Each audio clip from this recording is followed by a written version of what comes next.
చెప్పాల మాట. అది ఒరిజినల్, అది లోపల ఉన్న భాగం. అర్థమైందండి మాట. పైకి మాత్రము మామూలు నమస్కారం అనుకుంటున్నారా? పైకి మామూలు నమస్కారం కాదు, ఎక్కడ సాష్టాంగ నమస్కారం. ఏం భక్తిరా బాబు అని అనుకుంటాం. వాస్తవం ఏంటో తెలుసా? వదిలిపెట్టి రాలేదు.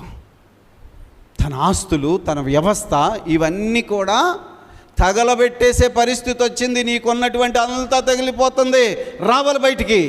వచ్చాడండి, లోబడ్డా. ఇప్పుడు నేను ఇందాక చెప్పాను, అబ్రహాము విడిచిపెట్టి వచ్చేసాడా లేదా?